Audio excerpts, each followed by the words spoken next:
Bonjour, je suis Matsonaï, et aujourd'hui, je vais vous parler de monstres, de hacking, de super vilains, place aux fantômes. Créé par David Michelinie et Bob Layton dans les pages du numéro 219 d'Iron Man et en 1987, le fantôme est considéré comme un excellent hacker et un grand ennemi d'Iron Man. Pour commencer, revenons à ses origines. Son histoire. Nous ne savons pas grand chose sur ses origines, comme par exemple son nom, mais pour la vidéo, je vais utiliser l'un de ses pseudonymes, John Moreley. John Moreley est un inventeur et physicien. Il travaille pour une industrie anonyme, sur une combinaison tangible et invisible. Un jour, il est porté disparu lors d'un accident organisé par ses associés pour le doubler. Il utilisera le Ghost Tech pour sauver sa vie. Par la suite, il partira en quête de vengeance sur ses ex-associés. Grâce à ses talents de hacker, il supprimera toute sa vie et ses avancées, et finira par devenir un hacker indépendant, louant ses services pour hacker des industries. Dans ses débuts, il sera employé pour pirater Akun Tech, une filiale de Stark Industries. Lors de la mission, il rencontrera Iron Man, engagera un duel contre lui, et il perdra. Lors de sa fuite, il jura de se venger. Le fantôme changera plusieurs fois de costume, et piratera les plus grandes industries, comme celle de Stark Industries, Hammer Industries et celle d'Osborn, et bien d'autres. Ses pouvoirs.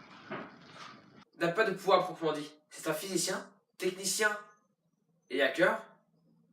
Grâce à tous ses talents, il a réussi à créer son costume, le Ghost Tech, auquel il a mis des centaines de super pouvoirs dedans, que je vais m'amuser à tous vous les citer. Son costume lui permet de se rendre invisible et intangible, mais jamais les deux à la fois. Grâce à sa tangibilité, il peut aussi traverser les murs. Et il peut aussi faire léviter les objets grâce à sa combinaison.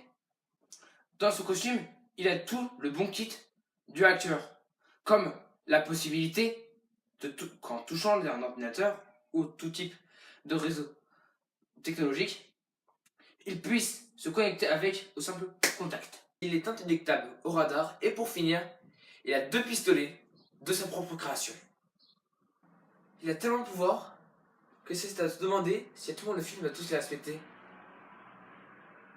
Mais en parlant de ça, ses apparitions cinéma. À l'origine, le fantôme était censé apparaître dans Iron Man 4.